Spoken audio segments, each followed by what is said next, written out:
किसान भाइयों, आपने गेहूं में पहली सिंचाई सीआरई स्टेज पर कर दी और अब 10 से 15 दिन बाद उसमें खरपतवार नजर आ रहे हैं, तो उसको मारने के लिए आपको हर्बिसाइड का उपयोग करना पड़ेगा। लेकिन किसान भाइयों, हर्बिसाइड का उपयोग करने से पहले आप इन 5 बातों का विशेष ध्यान रखें। पहली बात, आप अपने खेत में नमी चेक कर लें। यदि आपके खेत में नमी है तो हर्बिसाइड प्रभावी ढंग से काम कर पाएगा। किसान भाइयों, आपको दूसरी बात ध्यान रखनी है कि तेज हवाएं और जो फसल है, जो खरपतवार है, उसके ऊपर ओस नहीं होनी चाहिए।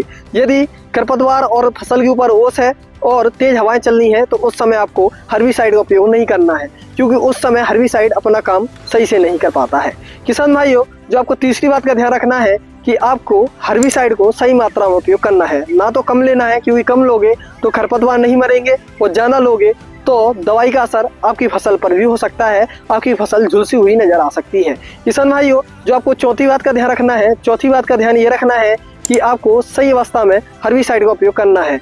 जब किसान भाइयों आपके खेत में खरपतवार 4 लीफ स्टेज पर हो, उसमें 4 पत्तियां निकल रही हो, उस समय आप हर्बिसाइड का उपयोग आप अपने खेत में कीजिए, तो उस समय आपको परिणाम बहुत अच्छे मिलेंगे। किसान भाइयों, पांचवी बात जो कि विशेष बात है, आपको ध्यान रखना है, किसी 2 हर्बिसाइड को बिना किसी सलाहकार के आपको आपस में नहीं मिलाना है।